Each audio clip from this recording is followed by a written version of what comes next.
السلام علیکم ورحمۃ اللہ وبرکاتہ۔ میرے محترم عزیز ساتھیوں، سب سے پہلی بات یہ ہے کہ آپ ویڈیو کو پورا نہیں دیکھتے، اور ویڈیو کے پورا نہ دیکھنے کی وجہ سے آپ بات کو آدھی ادھوری سمجھ کر اکثر برا کمنٹ کرتے ہو، اور اس برا کمنٹ کرنے کی وجہ سے میرے اندر تو بہت پستی آ گئی تھی، لیکن اس رب ذوالجلال کا احسان و کرم ہے، اس کا ڈر و خوف ہے کہ پھر سے میں دوبارہ اس پر تھوڑی سی ڈسکس کرنے کی کوشش کیا ہوں۔ میرے دوستوں، میرے عزیزوں، میں نے اقرا حسن کو ٹارگٹ نہیں بنایا تھا، میں اللہ کے خوف اور ڈر کی وجہ سے میں نے ان کو جب دیکھا تو اس پر تھوڑی سی گفتگو اور تھوڑی سی اپنی رائے رکھنے کی کوشش کیا، جبکہ ہم سب کے رب کا حکم تھا کہ پہنچا دو اگر ایک بات بھی جانتے ہو۔ اب آپ کا یہ بھی سوال ہو سکتا ہے کہ اور لوگ آپ کو دکھائی نہیں دے رہے تھے، تو آپ کو کیسے معلوم کہ میں نے اور لوگوں تک بات نہیں پہنچائی؟ یہ تو میں سمجھ سکتا ہوں، میں جان سکتا ہوں نا، کتنی بڑی تعداد میں لوگوں تک بات پہنچائے گی، کتنے جھگڑے اس پر ہو چکے ہیں، میری جان کو بھی خطرہ ہوا۔ یعنی ایک دو واقعہ نہیں ہے کہ میں نے جب سمجھانے بجھانے کی کوشش کی تو اس پر میرے اوپر کتنے حملے ہوئے ہیں۔ میرے دوستو، بس آپ کچھ بھی کمنٹ کرتے جا رہے ہو، ذرا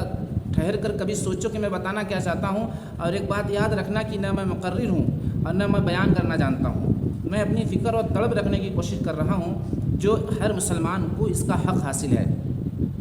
اب میرے سامنے جو ہے وہ شاید آپ کے سامنے نہیں ہے، جس کی وجہ سے آپ برا کمنٹ کرتے چلے جا رہے ہیں۔ اگر میں اللہ کے احکام کو نہیں بتا رہا ہوں تو آپ مجھے برا کہہ سکتے ہیں، اگر میں اللہ کے احکام کو بتا رہا ہوں، اللہ کے حکم کو بتا رہا ہوں، جیسے کسی کو نماز کے بارے میں بتا رہا ہوں، کسی کو روزے کے بارے میں بتا رہا ہوں، کسی کو حج کے بارے میں بتا رہا ہوں، تو آپ ناراض نہیں ہوں گے۔ تو اسی طریقے سے اگر میں کسی کو پردے کے بارے میں سمجھا رہا ہوں تو آپ کون ہوتے ہیں ناراض ہونے والے؟ جبکہ مجھ کو یہ پاور ہم سب کے رب نے دیا ہے، یہ تو پاور آپ کا ہے نہیں، تو میں آپ سے ڈروں کہ اپنے رب سے ڈروں؟ اس کا جواب آپ مجھے کامنٹ میں دینا۔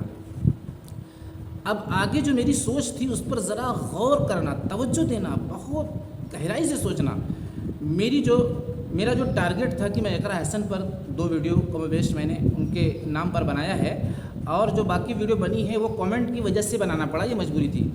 میرے سامنے جو ہے ایک بہت بڑی تعداد جو آنے والے وقت میں سی ایم، ودھایک، سانسد بننے کی کوشش کرے گی، جبکہ ایک راستہ کھل گیا، یعنی ایک لڑکی اللہ رب العزت کی طرف سے اتنا بڑا شرف اس کو حاصل ہو گیا، اس کی قربانی اور صحیح پر، تو اور بھی لڑکیاں اور بھی بچیاں، بہن بیٹیاں یہ کوشش کریں گی کہ کاش کہ میں بھی سانسد بنتی، ودھایک بنتی اور سی ایم بنتی۔ اس طریقے کی کوشش، بھائی ظاہر سی بات ہے، جو دکھ رہا ہے، جو ماحول چل رہا ہے، بہت کم پرسنٹیج ایسا ہے جو بچیاں نہیں چاہیں گے کہ میں اس مقام پر نہ جاؤں۔ تو پتہ چلا جو اور بچیاں پیچھے سے آنے والی ہیں ان تک بھی یہ بات پہنچ رہی ہے نا کہ ہمیں کس طریقے سے آنا ہے، ہمیں اسکاب لگا کر آنا ہے۔ پہلے اللہ رب العزت کا قانون چلے گا، اس کے بعد سانسدی چلے گی، اس کے بعد ودھائکی چلے گی، اس کے بعد دنیا پہ ہمیں حکومت کرنا ہے۔ اور اللہ رب العزت نے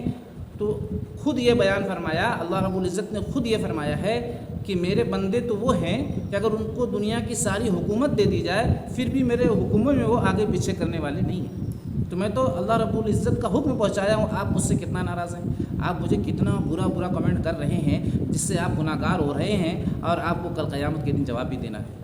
اگر آپ دل کی گہرائی میں جا کے سوچو اور محسوس کرو، ایک طرف آپ اللہ کو محسوس کرو، ایک طرف جو ہے اس طریقے سے ایک لڑکی کا اتنے بڑے مجمع میں پورا چہرہ کھول کر بال بھی اس کا نظر آ رہا ہو، اگر وہ لوگوں کو بیان کر کے سمجھا رہی، بھاشڑ دے رہی، حالانکہ دیش کا فائدہ اس میں شامل ہے، وہ کوئی برا کام نہیں کر رہی، اچھا کام کر رہی، لیکن اللہ کو سامنے لا کر سوچو تو اللہ اس کو پسند کریں گے؟ آپ خود اپنے گریبان میں جھانک کر سوچو، آپ ادھر ادھر اپنا دماغ مت دوڑا تو پتہ چلا اللہ اس کو پسند نہیں کریں گے، اللہ اسکاب کو پسند کریں گے، اللہ پردے کو پسند کریں گے۔ یہ سانسدی نہیں بلکہ اگر سی ایم بھی ہو تو اللہ کو اس کی پرواہ نہیں ہے، اللہ کو پرواہ جو ہے وہ اپنے حکموں کی ہے۔ اسی حکم، اسی دین کے لیے اللہ کے رسول کو طائف میں دوڑا کر مارا گیا، اور کتنے میل تک مارا گیا، نوکیلے پتھر سے مارا گیا کہ پورا جسم لہو لہان ہو گیا، پورا جسم لہو لہان ہو گیا۔ بتانے کی ضرورت نہیں، یہی دین تو میں پیش کر رہا ہوں، میں کوئی دوسرا دین بنا کر لا کر پیش کر دیا؟ آپ بتائیے۔ اور تھوڑا سا 1 منٹ آپ اس ویڈیو پر غور کر کے دیکھو کہ یہ ویڈیو کیا بتا رہی ہے ہم سب کو، ہماری عورتوں کو، ہماری جنریشن کو۔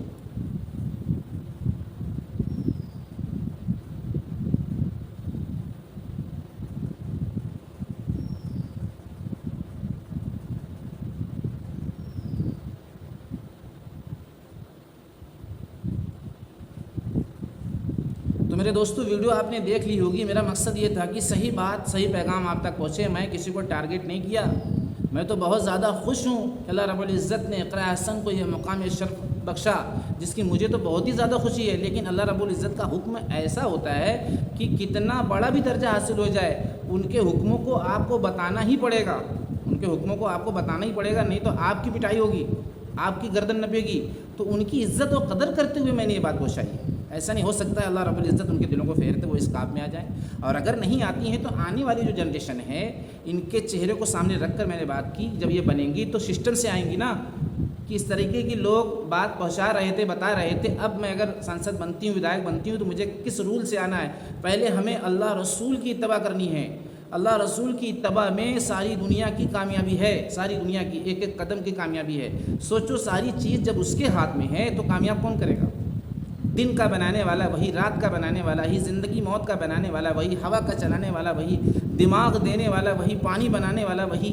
آنکھوں میں روشنی دینے والا وہی، ہاتھ میں انگوٹھا دینے والا وہی، کہ اگر انگوٹھا ہٹا لے تو قلم نہیں چلا سکتے، بائک نہیں چلا سکتے، کھانا نہیں کھا سکتے۔ آپ زبان پر ذرا غور کرو، اگر دونوں ہونٹ نہ ملے تو آپ امی اور ابو نہیں بول سکتے۔ ایسی قدرت کے مالک ہم سب کے رب، میرے دوستو، اگر ان کو ہم پکڑ کر نہیں چلیں گے تو کس کو پکڑ کر چلیں گے؟ آنے والی جنریشن کہیں اسی طریقے سے وہ بھی آنا نہ شروع ہو جائے، یہ میری نگاہ تھی، یہ میری سوچ تھی، میں دور اندیشی رکھ کر بات کیا ہوں۔ ایسا نہیں کہ مجھے ان کو ذلیل کرنا ہے، میں ان کو اگر ذلیل کروں گا کل قیامت میں میں ذلیل ہوں گا، دنیا میں بھی میں ذلیل کیا جاؤں گا، اور میں اتنا بڑا مقرر نہیں ہوں میرے بھائی، ذرا سپورٹ کرو، ہیلپ کرو۔ ابھی بہت مدعے ہیں، ایسا نہیں اقرا حسن یہ کوئی اکیلے کا مدعا تھا، یہاں پر بھی بڑے لڑائی جھگڑے ہوئے ہیں، مجھے مارنے کی کوشش کی گئی ہے۔ جیسے کہ میں نے یہ بتا دیا اگر کہ بھائی بھابھی کے ساتھ تمہارا بھائی سعودیہ جا کے پڑا ہے کمانے کے لیے، کمانا بھی ضروری ہے، تم اپنی بھابھی کے ساتھ رہتے ہو اور اس کے بعد اس کی ضرورت تم پوری کرتے ہو، بولے ہاں، اس طریقے کی بات پر یعنی جھگڑے ہو جا رہے ہیں۔ میں بتا رہا ہوں کہ بھابھی کے ساتھ اس طرح نہیں رہا جا سکتا کہ تم دوا دلانے جا رہے ہو، شاپنگ کرانے جا رہے ہو، مارکیٹنگ کر رہے ہو، اس لیے کہ بھائی آپ کا نہیں، آپ کے لیے جائز نہیں ہے بائک پر لے کے جانا بھابھی کو، تو پتہ یہ چلا کہ جو ہے اس پر جھگڑے فتنے۔ اب 10 سال کے جب بھائی بہن پہنچ جائیں تو ایک بستر پر نہ سوئیں، اس پر بھی جھگڑے ہوئے، بہت بڑا جھگڑا اس پر ہوا، جبکہ حدیث کہہ رہی ہے کہ اس کے اندر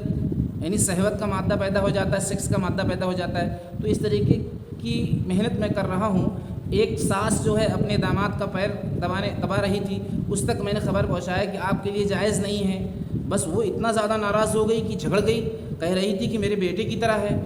اب یہ بتائیے اگر بیٹے کی طرح ہے تو نکاح کیسے تمہاری لڑکی سے ہو گیا؟ بیٹے کی طرح ہے، بیٹا نہیں ہے نا۔ اور پھر اللہ رب العزت کا حکم سر آنکھوں پر ہونا چاہیے نا، تو پتہ چلا کہ آپ مجھ سے نہیں جھگڑ رہے ہو، آپ اللہ رب العزت کے حکم سے جھگڑ رہے ہو، اللہ رب العزت کی بنائی ہوئی شریعت سے جھگڑ رہے ہو۔ میرا کیا ہے میرے بھائی، میں تو سیدھی سیدھی بات پہنچا رہا ہوں، صاف صاف بات آپ تک پہنچا رہا ہوں، اور آپ میرے خلاف برا برا کمنٹ کر رہے ہو۔ بس جو لوگ اچھا کمنٹ کیے ہیں میں ان سے یہ گزارش کر رہا ہوں کہ آپ کبھی ساتھ چھوڑ کر مت بھاگنا، اور سپورٹ کرنا، ہیلپ کرنا، چینل کو سبسکرائب کرنا، بہت بڑی تعداد میں شیئر کرنا۔ جو ہوگا میرے ساتھ وہ دیکھا جائے گا، اللہ رب العزت میرے ساتھ ہے، جو لکھا ہے وہ ہو کر رہے گا۔ اگر میں حق کے خلاف بات کر رہا ہوں تب تو میں غلط ہوں، اگر میں حق پر ہوں تو مجھے اس کی کوئی پرواہ نہیں ہے۔ جو بھی تکلیف آئے گی اس کو انشاءاللہ اٹھانے کی پوری کوشش کی جائے گی۔ جب ہمارے بھائی لوگ کے حالات ایسے ہی ہیں، اچھا ایک فائدہ اور ہوا، ویڈیو بنا کر اگر میں اکیلے جا کر پہنچاتا تو یہ فائدہ کیسے ہو سکتا ہے؟ جو اتنے کمنٹ آئے ہیں مسلمانوں کے، تو یہ سروے ہوا نا کہ مسلمانوں کا علم اور مسلمانوں کا نظریہ کیا ہے اللہ کے حکم کو لے کر۔ ایک مطلب چھوٹی سی دولت اللہ اگر دے دے تو ہم اللہ کے حکم کو بھول جائیں گے؟ اللہ کے رسول نے کہا کہ اگر مجھے ایک ہاتھ میں سورج ایک ہاتھ میں چاند دے دیا جائے پھر بھی میں اللہ کے کام سے پیچھے ہٹنے والا نہیں ہوں۔ ہم اس نبی کے ماننے والے ہیں صلی اللہ علیہ وسلم۔ میرے دوستو بہت بڑی تعداد میں شیئر کرو، چینل سے جڑو، اور اس فکر اور طلب کو سمجھنے کی کوشش کرو۔ آئندہ ویڈیو کو پورا دیکھنے کی کوشش کیا کرو تاکہ امپریشن آگے جائے، بہت بڑی تعداد میں بات پہنچ سکے۔ السلام علیکم۔